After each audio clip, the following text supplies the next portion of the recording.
ಎಲ್ಲರಿಗೂ ಕೂಡ ನನ್ನ ಯೂಟ್ಯೂಬ್ ಚಾನಲ್ಗೆ ಸ್ವಾಗತ. ಇವತ್ತಿನ ಈ ವಿಡಿಯೋದಲ್ಲಿ ನಾವು ಗಣಪತಿ ಮಹಾಭಾರತ ಕೃತಿಯನ್ನು ಬರೆದಿರುವಂತಹ ಒಂದು ಇಂಟ್ರೆಸ್ಟಿಂಗ್ ಕಥೆಯನ್ನು ನೋಡೋಣ.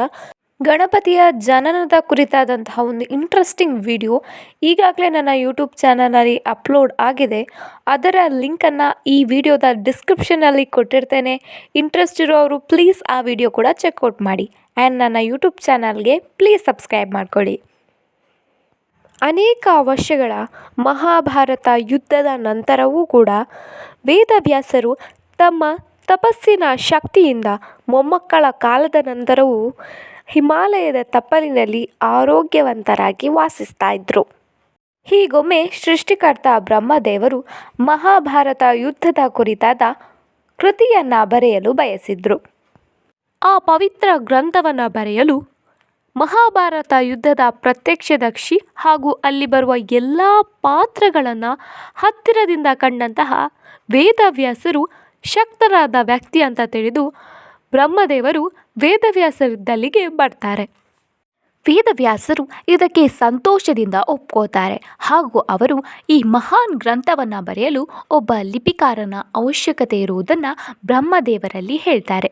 ಅದಕ್ಕೆ ಬ್ರಹ್ಮದೇವರು ಎಲ್ಲ ಜ್ಞಾನವನ್ನು ಹೊಂದಿರುವಂತಹ ಪ್ರಥಮ ಪೂಜೆಗಳ ಅಧಿಪತಿ ಗಣಪತಿಗಿಂತ ದೊಡ್ಡ ಲಿಪಿಕಾರ ಯಾರಿಲ್ಲ, ಅವರ ಸಹಾಯವನ್ನು ಪಡೆಯುವಂತೆ ಬ್ರಹ್ಮದೇವರು ಹೇಳ್ತಾರೆ. ಗಣಪತಿಯನ್ನು ಒಲಿಸಿಕೊಳ್ಳಲು ವೇದವ್ಯಾಸರು ಗಣಪತಿಯ ತಪಸ್ಸಿನಲ್ಲಿ ನಿರತರಾಗ್ತಾರೆ. ವೇದವ್ಯಾಸರ ತಪಸ್ಸಿಗೆ ಮೆಚ್ಚಿದಂತಹ ಗಣಪತಿ ಅವರ ಮುಂದೆ ಪ್ರತ್ಯಕ್ಷನಾಗ್ತಾನೆ ಹಾಗೂ ಅವರ ತಪಸ್ಸಿಗೆ ಕಾರಣ ಏನು ಅಂತ ಕೇಳ್ತಾನೆ. ಅದಕ್ಕೆ ವೇದವ್ಯಾಸರು ತನಗೆ ಮಹಾಭಾರತ ಪುಸ್ತಕವನ್ನು ಬರೆಯಲು ಲಿಪಿಕಾರ ಬೇಕಾಗಿದ್ದಾರೆ, ತಾವೇ ಈ ಪವಿತ್ರ ಗ್ರಂಥವನ್ನು ಬರೀಬೇಕು ಅಂತ ಗಣಪತಿಯಲ್ಲಿ ಕೇಳ್ಕೊಳ್ತಾರೆ. ಗಣಪತಿಗೆ ವೇದವ್ಯಾಸರ ಜ್ಞಾನದ ಬಗ್ಗೆ ಅಪಾರ ಗೌರವವಿತ್ತು.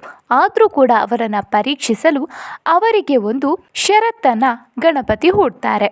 ನೀವು ಯಾವುದೇ ಕಾರಣಕ್ಕೂ ಕತೆ ಹೇಳುವುದನ್ನು ನಿಲ್ಲಿಸುವಂತಿಲ್ಲ. ನೀವು ನಿಲ್ಲಿಸಿದರೆ ನಾನು ಬರೆಯುವುದನ್ನು ಬಿಟ್ಟು ಹೋಗ್ತೇನೆ ಅಂತ ಗಣಪತಿ ವ್ಯಾಸರಲ್ಲಿ ಹೇಳ್ತಾರೆ. ವ್ಯಾಸರಿಗೆ ಗಣಪತಿಯ ವೇಗದ ಮುಂದೆ ತಾನು ಕತೆ ಹೇಳಲು ಸಾಧ್ಯವ ಅನ್ನುವಂತಹ ಸಂಶಯ ಮೂಡುತ್ತೆ. ಇದಕ್ಕಾಗಿ ಅವರೊಂದು ಉಪಾಯವನ್ನು ಮಾಡ್ತಾರೆ. ಗಣಪತಿಯ ಬಳಿ ಹೇಳ್ತಾರೆ, ನಾನು ಹೇಳುವ ಕಥೆಯನ್ನು ನೀವು ಅರ್ಥ ಮಾಡಿಕೊಂಡೇ ಬರೆಯಬೇಕು, ಅರ್ಥವಾಗದೆ ಯಾವುದನ್ನು ಬರೆಯಬಾರದು ಅಂತ ಅವರು ಷರತ್ತು ಹಾಕ್ತಾರೆ. ಇದಕ್ಕೆ ಗಣಪತಿ ಕೂಡ ಒಪ್ಕೋತಾನೆ. ಹೀಗೆ ಒಂದು ಶುಭ ಮುಹೂರ್ತದಲ್ಲಿ ಅವರಿಬ್ಬರೂ ಕೂಡ ಮಹಾಭಾರತ ಕೃತಿಯನ್ನು ರಚಿಸಲು ಕೂತ್ಕೊಳ್ತಾರೆ. ಮೊದಲೇ ಉಪಾಯ ಮಾಡಿದಂತೆ ವ್ಯಾಸರು ತಮಗೆ ವಿಶ್ರಾಂತಿ ಬೇಕೆನಿಸಿದಾಗ ಕ್ಲಿಷ್ಟಕರವಾದ ವಾಕ್ಯಗಳನ್ನು ಶಬ್ದಗಳನ್ನು ಹೇಳಿ ಗಣಪತಿ ಯೋಚಿಸುವ ಹೊತ್ತಿನಲ್ಲಿ ವಿಶ್ರಾಂತಿಯನ್ನು ಪಡ್ಕೊಳ್ತಾ ಇದ್ರು. ಹೀಗೆ ಬರಿತಾ ಬರಿತಾ ಒಮ್ಮೆ ಗಣಪತಿಯ ಲೇಖನಿಯೇ ಮುರಿದು ಹೋಗುತ್ತೆ. ಗಣಪತಿ ವೇದರಿಗೆ ಮೊದಲೇ ಮಾತನ್ನು ನೀಡಿರ್ತಾರೆ, ಕಥೆಯನ್ನು ನಿಲ್ಲಿಸಿದಾಗೆಯೇ ನಾನು ಬರೆಯುವುದನ್ನು ಕೂಡ ನಿಲ್ಲಿಸುವುದು ಅಂತ. ಅದಕ್ಕಾಗಿ ಗಣಪತಿ ತನ್ನ ಒಂದು ದಂತವನ್ನೇ ಮುರಿದು ಅದರಲ್ಲಿ ಕೃತಿಯನ್ನು ಬರೆಯಲು ಪ್ರಾರಂಭಿಸ್ತಾರೆ. ಹೀಗೆ ವರ್ಷಾನುಗಟ್ಟಲೆ ವ್ಯಾಸರು ಕತೆ ಹೇಳಿ ಗಣಪತಿ ಬರೆದು ಶ್ರೇಷ್ಠ ಕೃತಿಯೊಂದು ರಚನೆಯಾಗುತ್ತೆ. ಇದಾಗಿತ್ತು ಗಣಪತಿ ಮಹಾಭಾರತ ಕೃತಿಯನ್ನು ಬರೆದಿರುವಂತಹ ಇಂಟ್ರೆಸ್ಟಿಂಗ್ ವಿಡಿಯೋ. ಈ ವಿಡಿಯೋ ಇಷ್ಟ ಆಗಿದ್ದರೆ ಪ್ಲೀಸ್ ನನ್ನ ಯೂಟ್ಯೂಬ್ ಚಾನಲನ್ನು ಸಬ್ಸ್ಕ್ರೈಬ್ ಮಾಡ್ಕೊಳ್ಳಿ ಹಾಗೂ ವಿಡಿಯೋಗೆ ಲೈಕ್ ಮಾಡೋದನ್ನು ಮರಿಬೇಡಿ.